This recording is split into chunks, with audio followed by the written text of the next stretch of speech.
सभी के जीवन का समय निर्धारित है। सत्य घटना पर आधारित कहानी। जानकी देवी एक छोटे से गांव में रहती थी। पति की मृत्यु हो गई थी।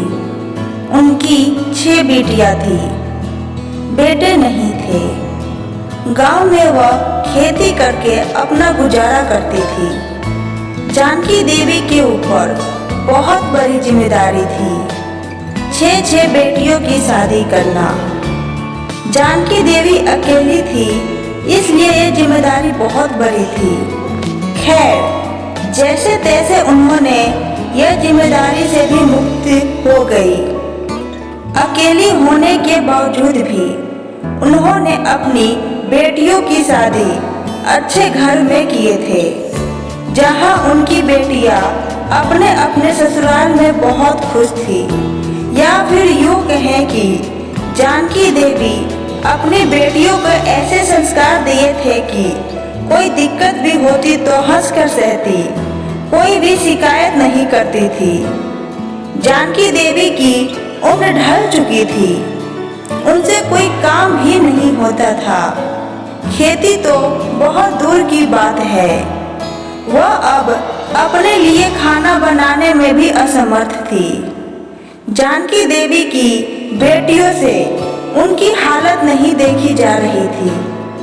उनकी बेटियां उन्हें अपने ससुराल रहने के लिए बोलती तो वो मना कर देती। बोलती बेटियों की माँ बाप को शोभा नहीं देता कि वो बेटियों के ससुराल में रहे। सभी बेटियां बहुत परेशान थी। आखिर करे तो क्या करे। सभी बेटियां अपनी माँ से मिलने आई। उनकी माँ काफी कमजोर हो गई थी।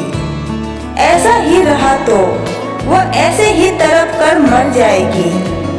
सभी बेटियां मिलकर कोई सुझाव ढूंढ रही थी। एक दिन सभी बेटियां बैठी हुई थी और सोच रही थी कि क्या किया जाए। तभी वहां पर गांव के सरपंच घूमते हुए आए और जानकी देवी का हाल चाल पूछने लगे उनकी बेटियों से। जानकी देवी की बेटियों ने उन्हें सारी बात बताई और उनसे सुझाव मांगी। सरपंच बोले, बस इतनी सी बात, एक काम करो, तुम लोगों में से कोई भी एक जानकी देवी के पास रुक जाओ और उनकी सेवा करो। तब जानकी देवी की बेटियां बोली, हमारे ससुराल वाले रहने नहीं दे रहे हैं। तब सरपंच हंसे और बोले, तुम लोगों को अपनी माँ की चिंता है ना, तो एक काम करो, अपने अपने घर जाओ और कहो कि माँ का कहना है जो भी उनके पास रहकर उनकी सेवा करेगा वह ही उनकी सारी जमीनों की मालकिन बनेगा।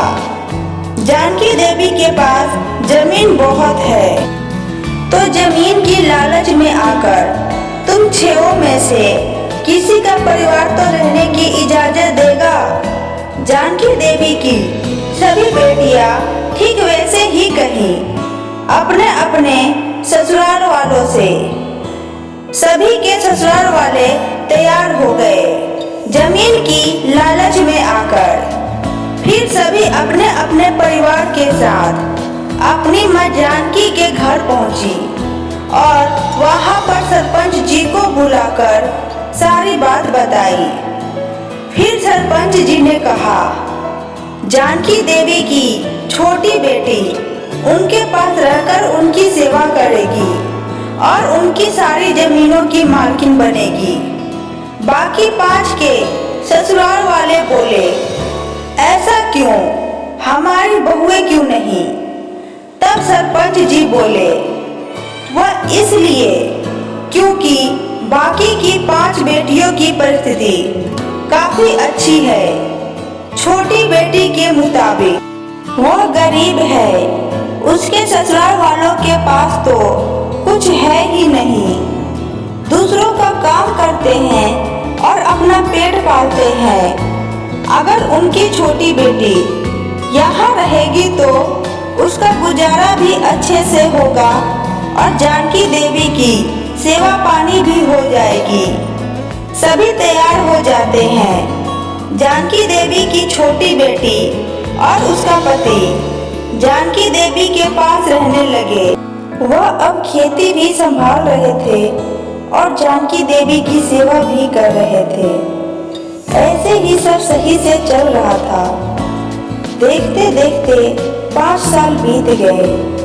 जानकी देवी की हालत में भी सुधार आ गया था। एक दिन उनकी बेटी रात को अपनी माँ को खाना खिलाकर, दवाइयाँ देकर और उनकी मालिश करके उन्हें सुला दी और खुद भी सोने चली गई। अगले दिन जानकी देवी की छोटी बेटी सारा काम करके, खाना बनाकर अपनी माँ को उठाने गई ताकि वह ब्रश करके खाना खाकर दवाइयाँ खा ले। पर जानकी देवी उठ ही नहीं रही थी। छोटी बेटी काफी उठाने की कोशिश की पर वह असफल रही। उसने गांव के वैद्य को बुलाया। वैद्य ने जानकी देवी को मृत घोषित कर दिया। जानकी देवी की सभी बेटियां अपनी माँ को आखिरी विदाई देने आई। सुबह से शाम हो गई। अंतिम संस्कार की सभी तैयारियां हो गई थी। उन्हें अंतिम संस्कार के लिए ले जाया जा रहा था। सभी बेटियां रो रही थी। अचानक जानकी देवी उठकर बैठ गई। सभी चौंक गए। ऐसा कैसे हो सकता है? मरा हुआ इंसान कैसे जिंदा हो सकता है? जानकी देवी कुछ बोल नहीं पा रही थी, बस इधर उधर देख रही थी, मानो उन्हें कोई सदमा लगा हो। गांव के वैद्य को बुलाया गया। गांव के वैद्य ने उनका चेकअप किया और कहा, अब यह बिल्कुल ठीक है। इनकी सांसें भी चल रही है जो सुबह नहीं चल रही थी और दिल की धड़कन भी फिर से चलने लगी है। जानकी देवी की बेटिया उन्हें अंदर ले आई। जानकी देवी अभी भी कुछ नहीं बोल रही थी। कुछ देर बाद जानकी देवी ने अपनी सभी बेटियों को बुलाया और उन्हें बताया कि मैं सो रही थी। उसी समय मुझे लेने 2 बड़े बड़े मानव थे। इंसान तो उनके सामने काफी छोटा था। वह मुझे एक बहुत सुंदर पालकी में बैठाकर ले जा रहे थे। जब मुझे पालकी से निकाला तो मैंने देखा वह जगह काफी सुंदर थी। धरती पर तो ऐसी जगह हो ही नहीं सकती। मेरे मुंह से आवाज नहीं निकल रही थी। मैं सब कुछ देख रही थी। वह 2 बड़े बड़े मानव मुझे एक महल में ले गए। वह महल भी बहुत बड़ा और बहुत सुंदर था। उस महल में एक सिंहासन था जिस पर एक बहुत बड़ा मानव सर पर ताज सजाए बैठा था। शायद वह इन दोनों का मालिक था। जब मुझे यह दोनों मानव अपने मालिक के पास ले गए तो उन्होंने कहा, अभी इस महिला की 1 दिन की और जीवन है। अभी तुम लोग इस महिला को धरती पर छोड़ दो। वह दोनों मानव मुझे वापस पालकी में बैठाकर यहाँ फिर से छोड़ गए। जानकी देवी की बेटियों को जानकी देवी की बात पर विश्वास नहीं हुआ। उन्हें लगा ऐसे ही कुछ भी बोल रही है। सभी बेटियां जानकी देवी के पास ही सो गई। अगले दिन जानकी देवी सच में सब कुछ छोड़कर जा चुकी थी। सभी उनका अंतिम संस्कार अच्छे से किए। सब कुछ सही करके सभी बेटियां बैठी हुई थी, अपनी माँ को याद कर रही थी। तभी छोटी बेटी ने कहा, माँ जो उस दिन बोल रही थी वो सच ही था, पर हम लोगों ने विश्वास नहीं किया। दोस्तों, यह कहानी कोई बनावटी कहानी नहीं है। यह एक सच्ची घटना पर आधारित है। सच में दोस्तों, जिसको जितनी जिंदगी मिली है उतना ही जीना है, ना एक दिन कम और ना एक दिन ज्यादा। आशा करती हूँ आज की कहानी आपको पसंद आई होगी। वीडियो अच्छी लगे तो वीडियो को लाइक करें, चैनल पे नए हैं तो चैनल को सब्सक्राइब करें और कमेंट बॉक्स में अपनी राय बताएं। Thank you.